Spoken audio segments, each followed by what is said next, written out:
네, 안녕하세요. 모두들 즐겁고 행복한 추석 연휴가 되시길 바라면서 오늘도 영상을 시작해 보겠습니다. 영상 시청하시기 전에 좋아요와 구독 버튼 한 번씩 부탁을 드릴게요. 일단은 우리 두산 로보틱스 이야기를 또 해보면 일단 많은 분들이 여전히 궁금해하고 있는 이 내용부터 전달을 드려야 될 것 같습니다. 자, 지금 일단 분할합병과 반대의사 표시 접수 미확정, 그죠? 주총도 미확정, 매수청권 행사 기간도 미확정. 이 모든 공식 일정이 미확정이 되어서 이런 내용들을 두고 일각에선 합병이 무산된 거 아니냐, 공식적으로는 아니지만 합병 진행 안 하려고 하는 게 아니냐, 이런 이야기가 있는데 제가 직접 이야기를 나눴습니다. 지금 지속적으로 금감원에서 정정 요구를 하고 있다 보니 계속해서 제출하고 있는 증권신고서의 효력이 정지되다 보니 일정이 의미가 없다는 거예요. 그래서 이 정정 요구에 대해서 제대로 기재한 증권신고서를 제출해서 일정을 확정할 수 있을 때 그때 공시를 추가로 하겠다, 이렇게 답변을 받았거든요. 그러니까 일단은 합병을 중지하겠다, 합병을 철회하겠다, 이런 내용 전혀 없습니다. 그죠? 오히려 제대로 준비를 해서 지속적으로 요구되고 있는 금감원의 정정 요구에 대해서 대응을 하겠다라는 것이 회사의 입장이고, 우리가 하나 생각해 볼게요. 만약에 이 합병이 무산된다, 최악은 그래도 우리가 생각을 해야 되니까. 하지만 우리는 그래도 걱정이 없어요. 왜냐하면은 합병으로 인해서 얻게 되는 시너지 분명했지만 그 시너지로 인해서 주가가 오른 게 전혀 없어요. 여러분들 주가라는 이런 게 있어요. 예를 들어서 합병이라는 재료로 주가가 1,000원에서 2,000원까지 올랐으면은 합병이 중간에 무산이 되거나 합병이 결국에는 성공에 이르면서 올랐던 주가를 반납을 하잖아요. 그게 정석이잖아요. 근데 다들 아시겠지만 현재 두산 로보틱스의 주가는 합병으로 인해서 오른 것이 없습니다. 그러면은 우리가 합병으로 인해서 오른 것이 없으니 첫 번째 시나리오, 합병이 정상적으로 이루어진다, 주가가 반등할 수 있다. 두 번째 시나리오, 합병이 무산된다, 주가가 떨어지진 않을 것이다. 그런데 이 두 번째 시나리오로 들어간다면 우리가 이걸 꼭 체크를 해야 되거든요. 물론 저도 합병이 성공하리란 관측으로 보고 있어요. 두산 측이 이 합병에 대한 의지가 굉장히 크기 때문에, 맞나요 여러분들? 기죽지 마시고 항상 우리 상남이를 믿고 따라와 주셔야 되는 거예요. 그죠? 좋아요와 구독 버튼 꼭 눌러주시고요. 자, 우리 영상 시청하시는 분들, 그리고 상남이에게 요즘 응원이 좀 뜸해요. 4469-6279 이 번호로 상남이에게 파이팅 두산 한 번씩 응원 좀 부탁드립니다. 4469, 자 010-4469-6279 파이팅 두산 한 번씩 부탁드릴게요. 여러분들이 응원을 좀 많이 해주셔야 저도 힘을 낼 수 있지 않겠습니까? 자, 우리 여러분들 응원 많이 해주시리라 믿고 본격적인 내용 한번 들어가 볼게요. 자, 두 팔을 걷고 두 눈을 크게 뜨고 한번 볼게요. 주가가 지금 66,300원에 머물고 있어요. 이게 지금 어떤 주가예요? 합병이 되니마니 하면서 합병에 대한 부정적인 우려감이 반영된 주가예요. 증시가 최근에 충격을 받으면서 만들어낸 주가예요. 그러면 일단 맞을 건 다 맞았다는 거예요. 합병에 대한 기대감으로 주가가 움직인 게 아니라 합병에 대한 우려감으로 주가가 움직였고, 증시에 대한 불안감으로 주가가 조정을 받았으니 이제는 더 이상 나올 악재가 없다라는 거예요. 그리고 합병?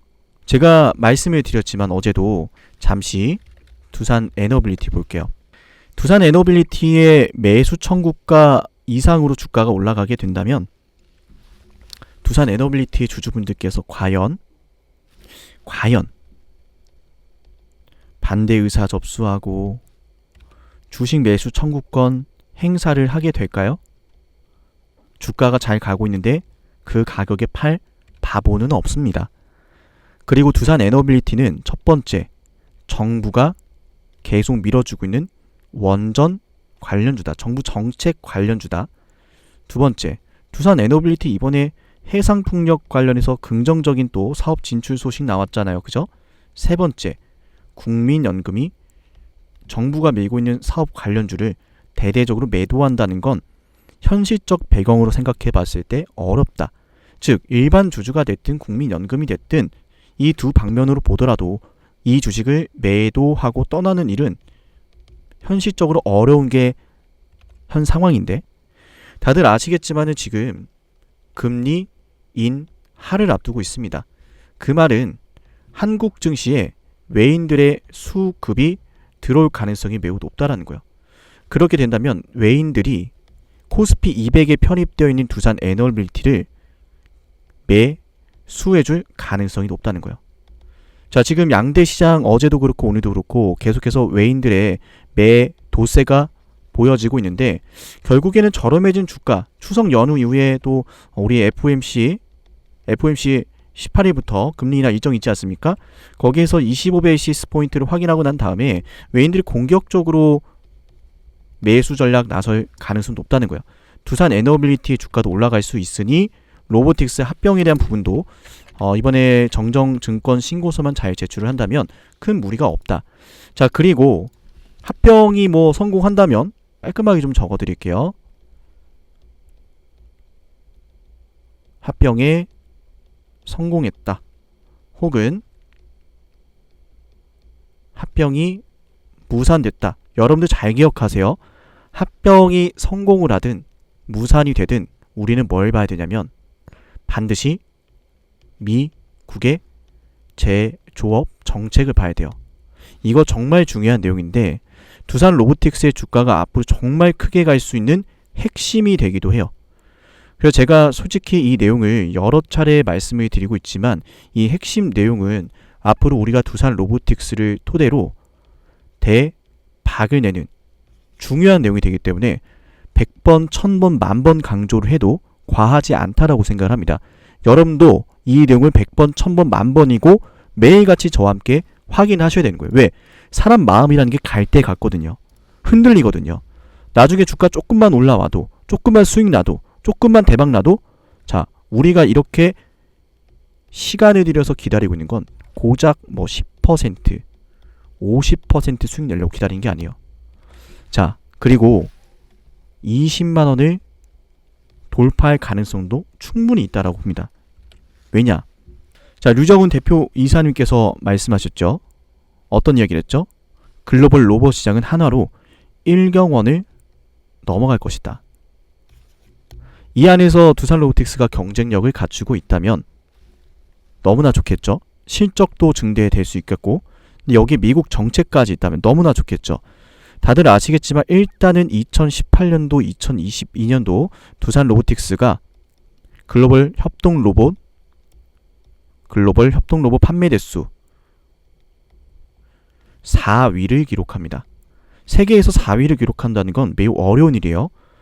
그리고 일본의 화나기라든지 유니버셜 로봇 모두 제치고 이 해당 기간에서 성장률 1위를 보여줬습니다. 경쟁력이 있다는 거죠. 기술과 안정성이 있다는 거예요. 그 말은 어느 정도 이 외부적인 여건들이 좀 마련이 된다면 두산 로보틱스의 매출이 폭발적으로 증가할 수 있다는 거고, 현재 영업이익 적자 부분이 항상 걸림돌이 되고 있는데 영업이익이 애초에 마케팅이라든지 초기 시장 진출이라든지 연구개발 이런 비용 쪽으로 많이 또 빠져나가고 있기 때문에 이런 것들이 해결이 되고 해소가 되면은 폭발적인 매출 증대와 더불어서 영업이익의 증가로 두산 로보틱스의 시가총액도 훨훨 날아갈 수 있다는 거예요. 이런 좋은 주식을 저와 함께 대처해야 되지 않겠습니까? 이런 좋은 주식을 비가 오나 눈이 오나 여러분과 함께하고 있는 쌍남에게 좋아요 눌러주시고 구독 눌러주셔야 되지 않겠습니까? 그죠? 그리고 항상 말씀을 드리지만 세력들은 똘똘 뭉쳐가지고 주가를 끌어올리고 내려올리고 마음대로 주가를 장난을 칩니다. 뭉쳐야 살고 뭉쳐야 수익 나는 겁니다. 자, 다시 말씀드릴게요. 4469 6279 이 번호로 우리 영상 보시는 구독자분들 두산 파이팅 요렇게 한 번씩 보내주세요. 우리 구독자분들 단체 무료 문자 매수 매도 대응 들어갈 겁니다. 두산 파이팅. 조만간 매수 들어갈 것 같아요. 자, 어쨌든 이 안에서 큰 변동성이 없더라도 이렇게 두산 로보틱스의 확실한 경쟁력을 바탕으로 미국의 정책에 주목을 하셔야 되는데요. 뱅크 오브 아메리카가 최근에 어떤 이야기를 했냐면 제조업 ETF, 제조업 ETF를 담아라. 고객들에게 강추하고 있다고 합니다. 근데 실제로 지금 현재 미국의 GDP 비중에서 제조업이 차지하고 있는 그 비중이 10% 미만까지 내려왔어요. 정말 심각한 상황이거든요. 근데 이런 상황에서 미국은 뼈저리게 위기를 느꼈어요. 어떤 얘기냐면 중국이 물건을 만들지 않으니까 미국에게 큰 리스크로 다가가는 거예요. 그게 무슨 말이냐면 그동안 저렴하게 미국이 중국으로부터 물건도 받고 공급도 받았는데 이걸 안 준다고 하거나 분쟁이 생기니까 미국 내에서 공급망이 완전히 붕괴가 되는 거예요. 물가도 갑자기 치솟는 거예요. 왜? 평소에는 중국에게서 저렴한 인건비를 바탕으로 제품을 만들었는데 이제는 그게 안 된대. 그럼 어디서 만들어야겠어요? 대체할 뭔가가 필요한데 일단 만들어야 되잖아요. 그리고 지금 미국이 대대적으로 그래서 중국의 제조업을 탈피하고 미국에서 만들어라. 미국에서 만들고 미국에서 팔아라. 제조업 부활 정책을 계속 실시하고 있잖아요. 그래서 이번 금리 인하 이후에 미국의 대선 정책이 끝나고 나면은 미 행정부의 리더십이 강화가 되면서 정책적인 부분들 방향성을 잡게 되면서 본격적으로 이 제조업의 부활 시작될 거다. 그때가 됐을 때 뭐 공장 늘어나고 공장 가동률 늘어나고 난리가 났을 때 인건비가 엄청 비쌀 텐데 과연 기업들은 어떤 선택을 할 거냐는 거예요. 생산의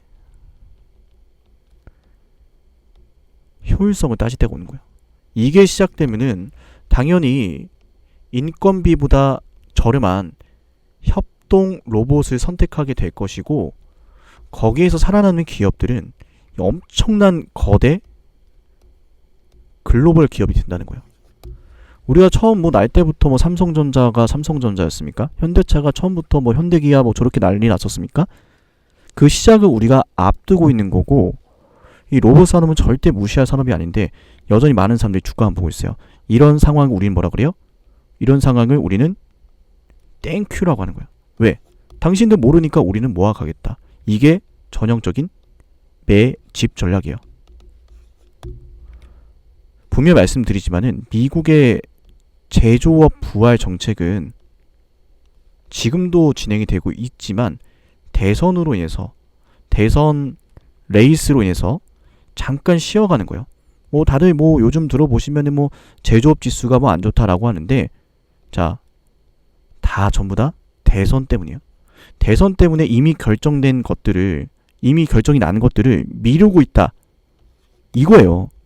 그래서 대선 직전까지는 제조업 지수가 그리 좋지 않을 수 있다. 볼 수 있어요. 제가 예언 하나 하겠습니다. 예언이요. 대선이 끝나기 직전까지는 제조업 지수가 그리 좋지 않을 거예요. 대선이 끝나고 나면은 제조업 지수가 엄청나게 부활하기 시작하고 공장 가동률이나 설비 투자 내용이나 이런 것들이 엄청나게 증가할 거예요. 그때부터 본격적으로 인건비, 근로자의 인건비 이야기가 나오면서 이 협동 로봇에 대한 중요성이 본격적으로 언급이 될 겁니다. 미국은 인건비가 정말 비싸거든요. 그죠? 인건비가 비싼 상태로 물건을 계속 생산하다 보면은 당연히 다른 저렴한 제품에 밀릴 수밖에 없는데 물가도 그러면은 올라갈 수밖에 없는데 이거 어떻게 되겠어요? 경제 완전 망치는 길이에요. 협동 로봇을 도입하는 건 선택이 아니라 필수라는 거죠. 로보택스의 주가 지금 66,300원인데 그때가 되면은 20만원 찍는 게 어려울까요? 세계적인 주도주가 되리라 생각을 합니다. 우리 영상 보시는 분들 너무 걱정하지 마시고, 그죠? 함께 하시면 좋을 것 같고, 오늘 영상은 여기서 마칠게요. 불안해하지 마시고 다들 추석 연휴 잘 보내시기 바라고요. 연휴에 영상 더 올라갈 거니까 한 번씩 체크하러 오시면 좋을 것 같습니다. 오늘 영상은 여기서 마치겠습니다. 감사합니다.